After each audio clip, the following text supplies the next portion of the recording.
Hey, what's happening, guys? Welcome back to the channel. Sad day in mixed martial arts. Just read that the axe murderer Wanderlei Silva has officially retired from MMA. Bittersweet for me because basically Wanderlei was one of my first favorite fighters. He's one of the guys that inspired me to step in the gym, to try this MMA thing. I have so many fond memories of the axe murderer, so many fun fights. I think that in the history of the sport, Wanderlei is the most psychopathic, violent fighter of all time. And I say that with reverence and admiration.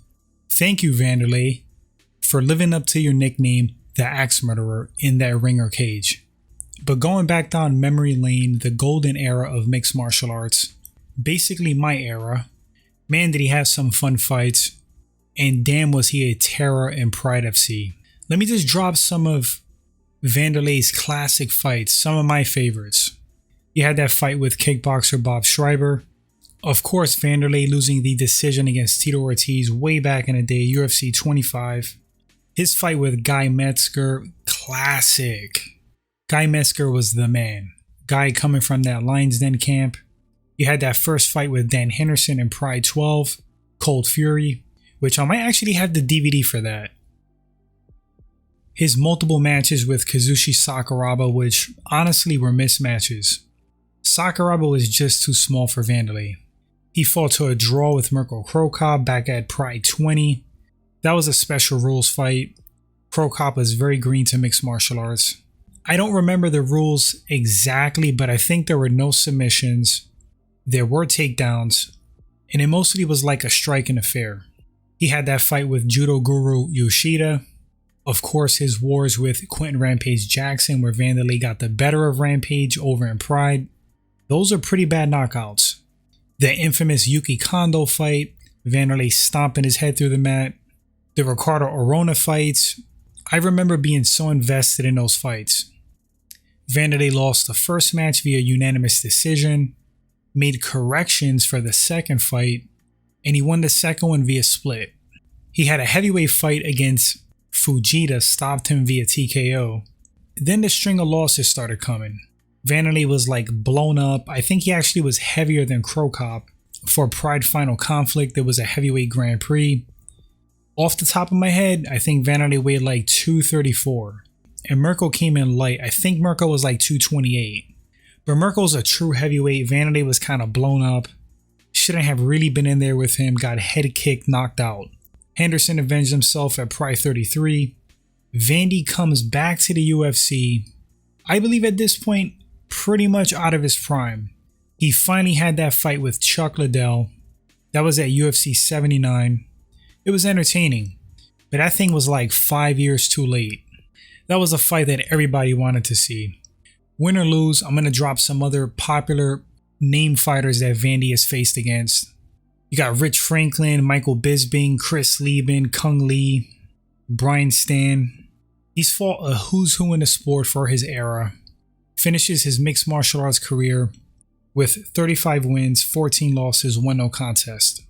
27 knockouts out of those 35 wins. There are a few fighters from back in the day that have a special place in my heart. One of them, 100%, is Wanderlei Silva. You could throw Mirko Cro Cop in there, Fedor, Bas Rutten, Ken Shamrock, Frank Shamrock. Big fan of Carlos Newton. I can keep naming legends, but from yesteryear, pretty much my favorite fighter was Wanderlei. From his recent interview, Wanderlei said that he's done with MMA unless some crazy irresistible fight presents itself. Boxing is not out of the question. I think bare knuckles still on the table for him, but mixed martial arts, he's done. He wants to focus on training his son Thor. I get it. He's passing the torch to his son. He wants to invest all that mixed martial arts energy and fight drive to his son, hone him into a champion. It's pretty cool. It's pretty cool. It's just crazy, man, because I've been watching the sport for so damn long that I remember when his son was born and seeing pictures of him so damn small, Wanderlei holding him in his arms. Now he's competing and fighting. His dad is retired and coaching him. Where has the time gone? In closing, I just want to drop some of Wanderlei's accolades. Of course, Pride middleweight champion, reigning for a long time. He was an absolute terror in Pride again. 2003 Pride middleweight Grand Prix champ, 2005 Pride middleweight Grand Prix semifinalist, 2006 Pride openweight Grand Prix semifinalist, most wins in Pride FC history with 22, most knockouts in Pride 15, longest undefeated streak in Pride fighting championships with 20, most successful middleweight title defenses in Pride with 4. He's got more accolades besides Pride, and some more in Pride, but you guys get the point. You could look this up. Wanderlei Silva, absolute legend of the sport. There's no ifs, ands, or buts about that. Mixed martial arts royalty. Wanderlei, once again, thank you so much for all the entertaining fights. Thank you for the inspiration. You were one of my first and favorite fighters of all time. Enjoy retirement. Best of luck to your son. And best of luck in coaching him. With that, I am out. If this is your first time at the channel and you enjoy the content, consider hitting that subscribe button, like and share the video. Super important, that shows great support. Thanks so much, guys, and I'll catch you all on the next segment. Until then, everybody take care, stay safe, later.